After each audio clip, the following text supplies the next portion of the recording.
మత్తయి సువార్త 9వ అధ్యాయము 27వ వచన భాగం నుండి నేను చదువుతున్నాను. దయచేసి మీరు చూడండి. యేసు అక్కడి నుండి వెళ్ళుచుండగా ఇద్దరు గుడ్డివారు ఆయన వెంట వచ్చి, దావీదు కుమారుడా, మమ్మను కనికరించుమని కేకలు వేసిరి. ఆయన ఇంట ప్రవేశించిన తరువాత ఆ గుడ్డివారు ఆయన వద్దకు వచ్చిరి. యేసు, నేను ఇది చేయగలనని మీరు నమ్ముచున్నారా అని వారిని అడుగగా, వారు నమ్ముచున్నాము ప్రభువా అని ఆయనతో చెప్పిరి. అప్పుడు ఆయన వారి కన్నులు ముట్టి, మీ నమ్మిక చొప్పున మీకు కలుగుగాక అని చెప్పి నంతలో వారి కన్నులు తెరవబడెను. అప్పుడు యేసు, ఇది ఎవరికిని తెలియకుండా చూచుకుండని వారికి ఖండితముగా ఆజ్ఞాపించెను. అయినను వారు వెళ్ళి ఆ దేశమంతటా ఆయన కీర్తి ప్రచురము చేసిరి. పరిశుద్ధుడైన మన ప్రభువైన యేసుక్రీస్తు వారు మార్గమున వెళ్ళుచున్నప్పుడు ఇద్దరు గుడ్డివారు ఆయన వెంట వచ్చారు అని రాయబడింది. వారు దావీదు కుమారుడా అని మాట్లాడుతున్నారు. మనకు తెలుసు ఆయన దావీదు కుమారుడు అనబడ్డాడని. మత్తయి సువార్త 1వ అధ్యాయం 1వ వచనంలో కూడా మనం చదువుకున్నాము. దేవుని రక్షణ ప్రణాళిక గురించి మనం మాట్లాడుకున్నప్పుడు ఆ మాట కూడా మీకు జ్ఞాపకం చేశాను. ఏముంది అక్కడ? అబ్రహాము కుమారుడగు దావీదు కుమారుడైన యేసుక్రీస్తు అని. కనుక ఆయన దావీదు కుమారుడిని పిలువబడ్డాడు. ఆ సమయంలోనే వారు దావీదు కుమారుడా, మమ్మను కనికరించమని వారు కేకలు వేస్తూ ఉన్నారు, ఇద్దరు గుడ్డివారు. అయితే ఆయన ఇంట ప్రవేశించిన తర్వాత, ఎక్కడికైతే వెళ్తూ ఉన్నాడు ఆయన, ఆ ఇంటికి వెళ్ళిన తర్వాత ఆ గుడ్డివారు ఆయన వద్దకు వచ్చి నిలబడినప్పుడు ప్రభు అంటున్నారు, నేను ఇది చేయగలనని మీరు నమ్ముచున్నారా అని అడిగారు. ఏమడుగుతున్నాడు ఆయన? నేను ఇది చేయగలనండి అంటే ఏది చేయగలనని? వారు గుడ్డివారు కనుక వారికి ఏం కావాలి? వారికి చూపు కావాలి. వారు గుడ్డివారు కనుక చూపు కావాలి. చూపు కావడానికి డాక్టర్ దగ్గరికి వెళ్ళాలి, లేకపోతే కళ్ళ హాస్పిటల్కి వెళ్ళాలి, లేదా మరొకటి ఏదో చేసుకోవాలి. కానీ ప్రభు దగ్గరికి వచ్చి వాళ్ళు అడుగుతున్నప్పుడు ప్రభు అంటున్నారు, నేను ఇది చేయగలనని మీరు నమ్ముచున్నారా అని అడుగుతున్నాడు. వాళ్ళు వెంటనే ఏమన్నారంటే, మేము నమ్ముచున్నాము అని. అంటే దేవుని అద్భుత కార్యాలు చూడడంలో చాలా విషయాల్లో నమ్మిక చాలా అవసరం. అక్కడక్కడ కొన్ని సంగతుల్లో మాత్రమే నమ్మికతో పని ఉండదు. కొన్ని సంగతులతో మాత్రమే నమ్మికతో పని ఉండదు. కానీ కొన్ని సంగతులు మాత్రం నమ్మాలి. అయితే వారు విశ్వాసి అవిశ్వాసి అనేటువంటి ఆ క్రియలు చూస్తే, ఒకవేళ దేవుడు అన్యజనులకు కూడా కొన్ని విషయాల్లో కొన్నిసార్లు వారు నమ్మినా నమ్మకపోయినా కూడా అద్భుతమైనటువంటి చక్కటి తలంపులు దేవుడు వారికి ఇచ్చి, వారిని ఒక చక్కటి వారి యొక్క బలహీనతను బట్టో, వారికి ఉన్నటువంటి స్థితిగతులను బట్టో దేవుడు మేలు చేసి, దేవుడు ఆరోగ్యం ఇచ్చి వారికి స్వస్థతను చేకూర్చగలిగేటువంటి సమర్థుడు. కానీ చాలా విషయాల్లో నమ్మిక చాలా అవసరం. నమ్మిక లేనప్పుడు, సరైనటువంటి నమ్మిక లేనప్పుడు, విశ్వాసం లేనప్పుడు మనము అద్భుతమైనటువంటి కార్యాలు మనం చూడలేం. ఎందుకంటే దేవుడు కూడా అక్కడ ఏ కార్యము చేయడు కూడా. ఎందుకు ఈ మాట నేను జ్ఞాపకం చేశానంటే, మనము చదువుకుంటూ ఉంటాం. ఒకసారి మార్కు సువార్త చూడండి. మార్కు సువార్త 6వ అధ్యాయము ప్రభువారు చెప్పినటువంటి పనే అది కూడా చూడండి. మార్కు సువార్త 6వ అధ్యాయము 5వ వచనం చూడండి ఒకసారి. అందువలన కొద్దిమంది రోగుల మీద చేతులుంచి వారిని స్వస్థపరచుట తప్ప మరి ఏ అద్భుతమును ఆయన అక్కడ చేయజాలకపోయెనో ఆయన వారి అవిశ్వాసమునకు ఆశ్చర్యపడినాడు. కారణం ఏంటి అంటే, సొంత ఇంటిలో ఎవరో కూడా ఘనత నొందరు అని ప్రభువారు చెప్తున్నారు. ఆయన తిరిగి యెరూషలేము వచ్చారు. యెరూషలేము వచ్చి యెరూషలేములో తన సొంత గృహం దగ్గర అద్భుత కార్యాలు చేస్తే వాళ్ళకి నమ్మకం కుదరలేదంట. కారణం ఏంటనంటే, దూరపు కొండలో నునుపంటాం కదా. నేను ఎవరి గురించి చెప్పట్లేదు, వాక్యమే చెబుతున్నాను. మళ్ళీ అపార్థం చేసుకుంటారేమో, అదొక అనుమానం నాకు. కనుక దూరపు కొండలో నునుపంటాం కాబట్టి మనం ఏమనిపిస్తుంది అంటే, ఇంట్లో వాళ్ళకి ఎప్పుడు కూడా మనం లోకుగా కనిపిస్తాం. బయట వాళ్ళందరూ మనల్ని గౌరవిస్తారు, మనల్ని ప్రేమిస్తారు, కానీ ఇంట్లో వాళ్ళకి మాత్రం మనం అంటే విలువ ఉండదు. ఇది కామను. ఇది ప్రభువులో కూడా జరిగిందని చెప్తుంది. ఎందుకంటే ప్రభువారు కూడా చెప్పిన మాట అక్కడ చూస్తే 6వ అధ్యాయం చూడండి. ప్రభువు గారు చెప్పిన మాట 6వ అధ్యాయము 1వ వచనంలో, ఆయన అక్కడ నుండి బయలుదేరి స్వదేశమునకు రాగా ఆయన శిష్యులు ఆయన వెంబడించిరి. శిష్యులు ఎవరు? బయట వాళ్ళే కదా. బయట వాళ్ళు ప్రభువుని వెంబడిస్తున్నారంట, ఇంట్లో వాళ్ళు వెళ్ళి అంటున్నారంట. 4వ వచనం చూడండి ఇప్పుడు మరలా 6:4. అందుకు యేసు, ప్రవక్త తన దేశములోను తన బంధువుల్లోనూ తన ఇంటి వారిలోనూ తప్ప మరి ఎక్కడ ఘనహీనుడు అంటే ఎక్కడ ఘనహీనుడు అవుతాడు? ఎక్కడ మనం లోకుగా అంటాం? ఎక్కడ చులకనగా అంటాం? ఎక్కడంట? వందనాలమ్మ. ఎక్కడంట? ఎక్కడ? తన దేశంలో, తన బంధువుల్లో, తన ఇంటి వారిలో. ఇక్కడ మనం లోకుగా చులకనగా అంటాం. దీనికి ప్రభువు కూడా అతీతుడేం కాదు. ప్రభువే లోకుగా ఉన్నాడంట అక్కడ. అందుకని ప్రభువు పట్ల వారు నమ్మకం ఉంచకపోవడం వల్ల అక్కడ ఏ అద్భుతమును ఆయన చేయజాలకపోయినంటున్నాడు. కనుక నమ్మిక అనేది దేవుని యొక్క ప్రేమను బట్టి ఆధారపడి మన ఎదుటినటువంటి వారు యేసుక్రీస్తు ప్రభువారు, ఆయన మనం నమ్మాలి అనేటువంటి వివేచన ఇంటా బయట కూడా ఉండాలి. కనుక ఆ రోజున వాళ్ళు, దావీదు కుమారుడా, మమ్మల్ని మీరు కరుణించండి అంటే, ఏం చేయాలని మీరు కరుణించమంటున్నారు అని అంటే, ఇదిగో మాకు గుడ్డివారం కదా మేము, మాకు ఏం కావాలి? మాకు చూపు కావాలి. చూపు కావాలనగానే ప్రభువారు కూడా ఏమన్నారు? 29 వచ్చిన చూడండి, అక్కడ 9:29 మత్తయి సువార్తలో 9:29. వారు నమ్ముచున్నారా మీరు అని అడిగితే, వారు నమ్ముచున్నాము ప్రభువా అని ఆయనతో చెప్పారు. ఏమని చెప్పారంట? నమ్ముతున్నాం ప్రభువా అన్నారు. తర్వాత అప్పుడు ఆయన వారి కన్నులు ముట్టి, మీ నమ్మిక చొప్పున మీకు కలుగును గాక అన్నాడు. ఎందుకన్నాడు అలాగే?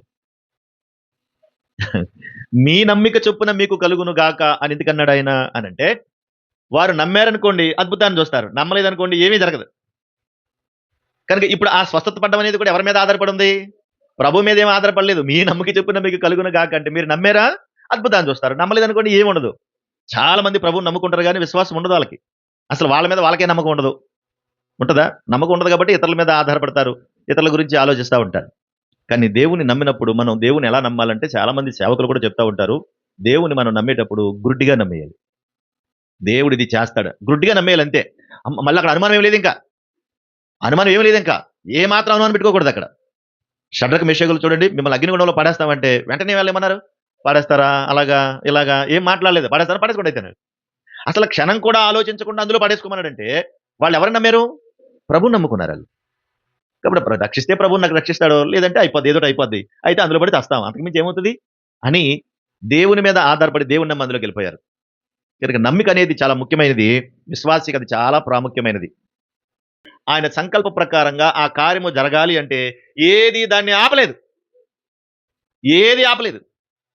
ఒకవేళ ఆయన చిత్తం అయ్యి ఉండి అక్కడ జరగకూడదన్నది ఆయన చిత్తమైతే ఎవడో పెట్టలేడు. అందుకే ఒక మాట అంటాడు, ఆయన తలుపేస్తే ఎవడో తీయలేడు, ఆయన తీసిన దాన్ని ఎవడు వేయలేడు. కనుక ఏ చేయాలన్నా ఆయనే. నోవాహు గారు ఏం చేశాడు?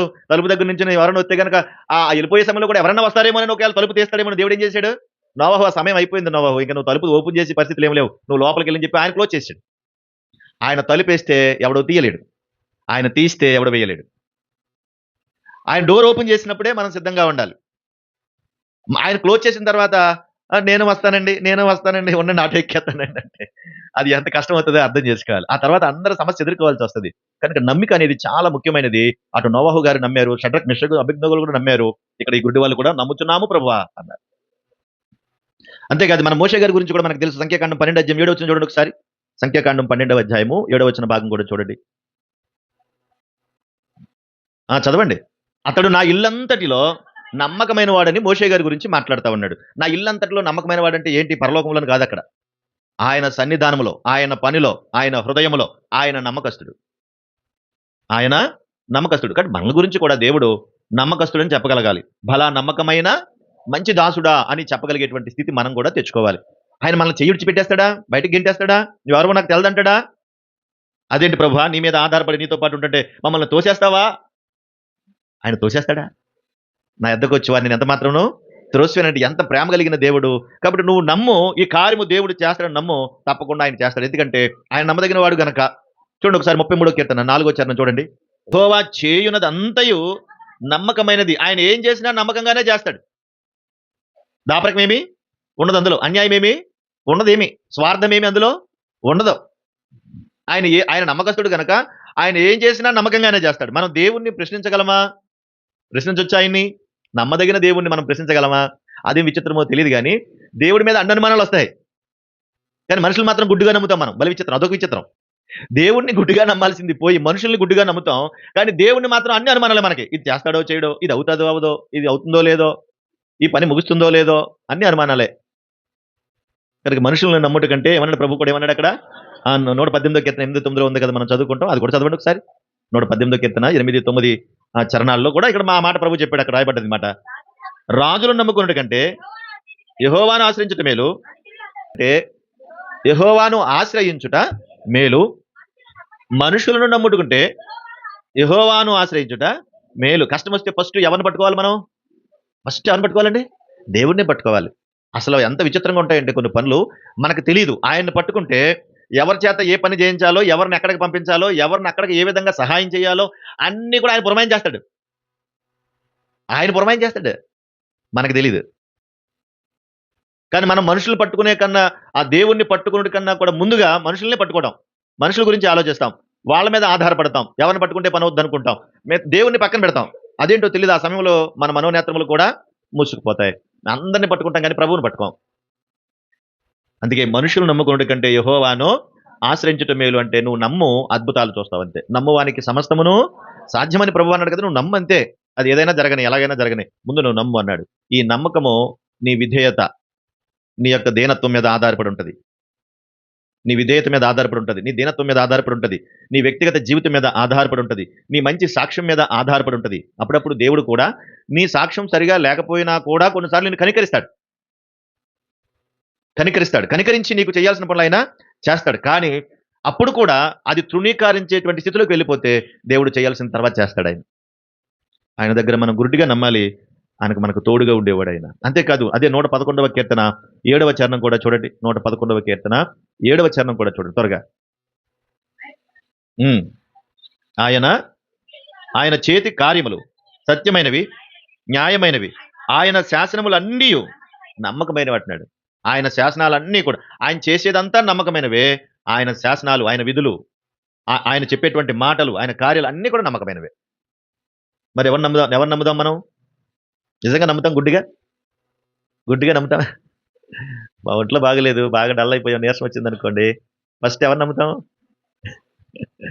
ఒంట్లో బాగలేదు, ఎవరిని పట్టుకోవాలి, ఎవరికి ఫోన్ చేయాలి, వాళ్ళకి చేద్దామా వీళ్ళకి చేద్దామా అనుకుంటాం. కానీ విచిత్రం ఏంటి చెప్పనా? దేవుని పట్టుకోవడం మర్చిపోతాం. ఆ సమయంలో దేవుని పట్టుకోవడం మర్చిపోతాం. ప్రభా నీకు స్తోత్రం, అయినా ఏం చేయమంటావు, పరిస్థితి ఎలా ఉంది అంటాం. అని అడగాలి, ప్రభుని అడగాలి కదా. అప్పుడు దేవుడు ఎవరిని పంపాలో వారిని పంపిస్తుంది. మనకు తెలియదండి చాలాసార్లు. దేవునికి తెలుసు ఏ సమయానికి నడిపించాలో, ఎక్కడికి నడిపించాలో. మనము ఆయన నమ్మడం ప్రాముఖ్యం. ఆయన నమ్మకపోతే ఇంకెవరు నమ్ముతాం చెప్పండి? ఎవరు నమ్ముతాం మనం? మనుషులు ఎవరు నమ్మినా ఏం చేస్తారు? మనల్ని మోసం చేస్తారు కదా. చేయరా? అంతలోనే మంచోడు అంటారు, అంతలోనే చెడ్డోడు అంటారు కదా. కనుక మనుషులు విచిత్రమైన వారు కదా. నువ్వు దేవుని నమ్ము. ప్రభు ఎప్పుడు అన్యాయస్తుడు కాడాయన. సర్వశక్తుడు, అన్యాయము చేయుట అసంభవం అన్నాడు కదా యోబు గ్రంథంలో. కనుక ఆయన అన్యాయం చేయడు, ఆయన మేలు చేసేవాడు. సామెతల గ్రంథం 28వ అధ్యాయం చూడండి. సామెతల గ్రంథం 28వ అధ్యాయం 20వ వచనం. సామెతల గ్రంథము 28వ అధ్యాయము 20వ వచనం చూడండి తొందరగా. నమ్మకమైన వానికి ఏమొస్తాయంటున్నాడు? దీవెనలు మెండుగా కలుగును, ధనవంతుడగుటకు ఆతురపడు వాడు శిక్ష పొందక పోడు. నువ్వు ఆతురపడొద్దు కానీ నమ్మకంగా ఉండు, తప్పకుండా దీవెనలు మెండుగా ఇస్తాడు అంటున్నాడు. అక్కడే మరొక మాట కూడా ఉంటుంది చూడండి 25వ వచనంలో, 26వ వచనం. తన మనస్సును నమ్ముకున్నవాడు బుద్ధిహీనుడు. ఎవరిని నమ్ముకోకూడదు? నువ్వు నీ మనస్సు నమ్ముకోవద్దు. 25 చూడు. పేరాసగలవాడు కలహము రేపును, యెహోవా యందు నమ్మిక ఉంచువాడు వర్ధిల్లును అన్నాడు. నీ మనస్సును కాదు నమ్ముకోవాల్సింది, దేవుని నమ్ముకోమంటాడు. సేవకు నమ్ముకోవడం వల్ల ఉపయోగం లేదు. ఎవరు నమ్మాలి? ప్రభువుని నమ్మాలి. ప్రభు మీద ఆధారపడాలి, ప్రభువుని స్తుతించాలి, ప్రభువునే ఆరాధించాలి, ఏ సమయంలోనైనా ప్రభువునే చూపించాలి. ఇది రైటే. అయితే ఈ గుడ్డివారు మాత్రం ఏం చేశారు? ఈ గుడ్డివారి కళ్ళు వచ్చినాయి కదా. మీ నమ్మిక చొప్పున మీకు కలుగును గాక అని చెప్పినంతలో వారి కన్నులు తెరవబడెను అన్నాడు మత్తయి సువార్త 9:28లో. వారి కన్నులు ముట్టి మీ నమ్మిక చొప్పున మీకు కలుగును గాక అని చెప్పినంతలో వారి కన్నులు తెరవబడెను.